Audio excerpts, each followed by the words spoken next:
Seguimos en Entre Líneas, nuevo bloque. Vamos a seguir hablando de este tema de la reforma que se aprobó finalmente ayer en la unicameral de Córdoba, donde el oficialismo Unión por Córdoba, con el acompañamiento en parte del bloque de Córdoba Podemos, bueno, terminó finalmente aprobando estas tres leyes, ¿sí?, que tanta polémica generaron y en donde Cambiemos decidió no participar, no bajar al recinto a dar la discusión. Bueno, hablamos con un representante del oficialismo, con un representante justamente de Cambiemos. Vamos a hablar ahora con un experto en comunicación, con el politólogo. Tenemos un gusto de recibirlo aquí, a Mario Reorda, que está del otro lado de la vía Skype, ¿sí?, que también tenemos la posibilidad de comunicarnos a través de esta herramienta. Mario, ¿cómo va? ¿Qué tal? Un placer. Bueno, muchísimas gracias por estar ahí. Bueno, Mario, que además formó parte de aquella comisión de expertos que en el año 2008 trabajó en la reforma política de Córdoba, donde se había, bueno, logrado algún equilibrio, muchos avances, muchas propuestas y recomendaciones a nivel provincial, y que en parte algunos vieron que en la jornada de ayer se dieron retrocesos en esa materia. Mario, ¿estás de acuerdo con ese análisis de que fue un paso atrás lo de ayer? Sí, es más, me gustaría ahondar un poquito más la conceptualización de la descripción de ayer. Me parece que ayer fueron como mínimo 3 pasos hacia atrás que dio Córdoba, lamentablemente. Me duele como cordobés, me duele como ciudadano, me duele como persona que estudia y trabaja con lo político como objeto, y me duele también por haber sido parte de la comisión de expertos para la reforma política y uno de los autores del informe que se denominó Así no va más, del cual se nutrió gran parte de la reforma política de Córdoba en estos años y que desde ayer, en realidad ya venía con algunos visos de involución, y particularmente desde ayer esa involución fue marcadamente profunda, y no solo profunda, sino además con un hecho sumamente importante, y es que Córdoba siempre fue pionera, fue una luz, especialmente en cuestiones del derecho y en reformas políticas, y particularmente a partir de ayer, desoyendo prácticamente o dejando de mirar todas las tendencias internacionales, dio varios pasos hacia atrás sumamente peligrosos para la calidad institucional. Mario, haciendo un análisis de las 3 leyes que finalmente se aprobaron en la unicameral, ¿cuál de las 3 es la más negativa, si tuvieras que hacer una valoración y una escala con respecto a lo que se aprobó? Bueno, en realidad yo creo que las 3 son sumamente negativas, por lo que decía que van en contra una tendencia que tiene que ver con la equidad, que tiene que ver con la transparencia, ¿no? Empiezo por la primera, que me parece sumamente importante, y es que el mundo va hacia un proceso electoral muy regulado, y esto tiene una explicación muy concreta y muy clara. Cuando se habla de regulación en el contexto electoral, básicamente es intentar frenar, no digo tapar a cero porque es bastante difícil, pero por lo menos intentar frenar a como se pueda al financiamiento ilegal de las campañas electorales o al financiamiento de privados que luego se cobran favores.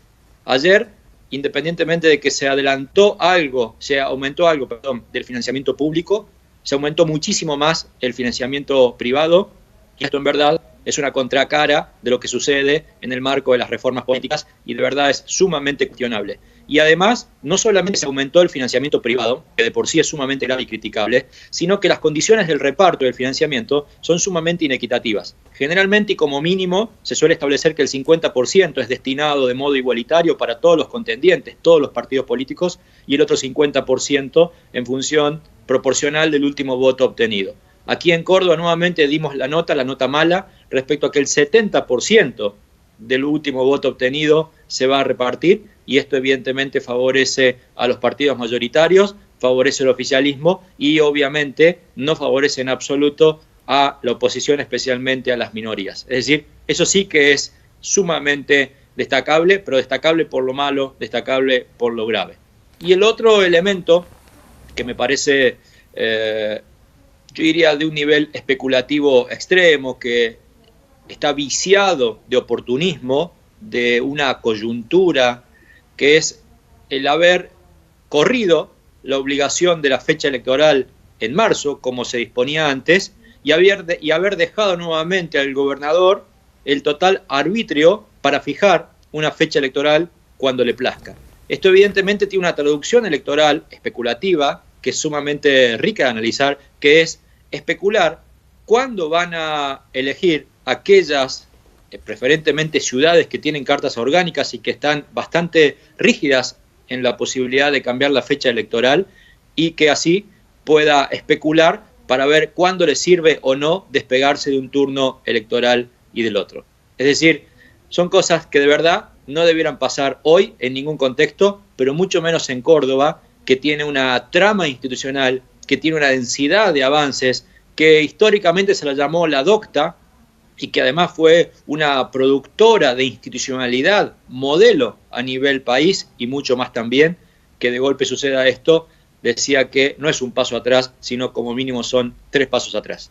Mario, ni bien se aprobó ayer en la legislatura este paquete de leyes, escribiste en tu cuenta de Twitter una serie de mensajes donde destacabas que en el trasfondo de esta cuestión hay ciertos vicios de un oficialismo que perdura durante mucho tiempo en el poder.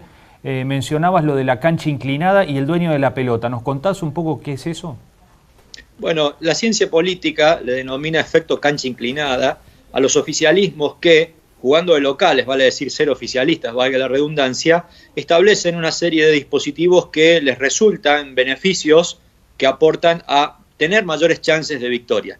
En este sentido, la ONG argentina CIPEC ha realizado un estudio donde demuestra que esto es sumamente factible de darse en Argentina, y de hecho no solamente es factible, sino que lo que demuestra es que se da. Efectivamente, los oficialismos provinciales específicamente tienen mucho más chance de ser reelegidos como persona, como partido, que aquel actor de la oposición. Pero yo decía que cuando esto se aprueba sin consenso, como sucedió ayer, independientemente de un cúmulo menor de actores del kirchnerismo asociados al PJ, ayer la oposición en conjunto actuó en contra. Cambiemos no participando de la sesión, y esto tiene una explicación muy interesante.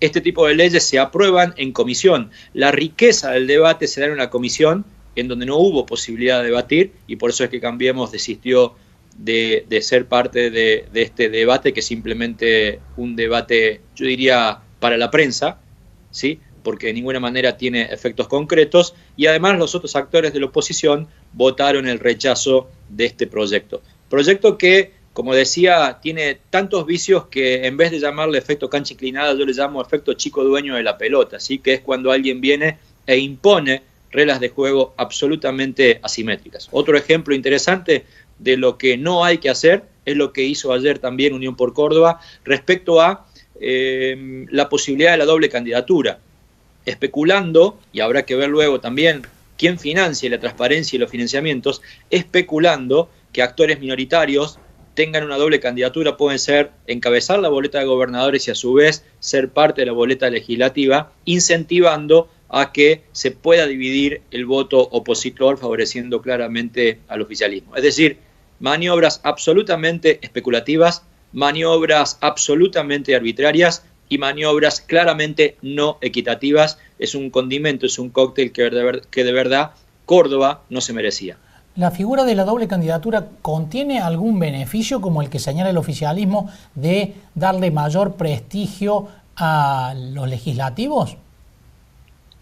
Si hubiera sido eso, como mínimo hubieran obligado a que sea el primer cargo en la lista legislativa, y eso no sucedió.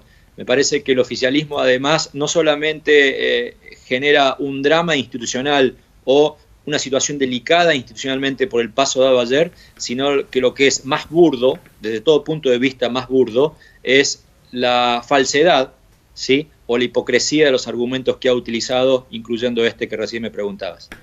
Mario, muchísimas gracias por este contacto con Entre Líneas. Por favor, agradecido yo. Ha sido un gusto. Nosotros nos despedimos. Así es. Hemos analizado todas las aristas, tuvimos al oficialismo, a la oposición y también a un especialista que participó de la Comisión de Reforma en 2008, el cordobés Mario Riorda, muy reconocido, muy prestigioso. No le vio nada bueno a esta reforma electoral que se votó ayer y que se va a aplicar en 2019 en la provincia. Nosotros nos despedimos hasta el próximo jueves, como todos los jueves a las 21:30 aquí en Entre Líneas. Adiós. Chao.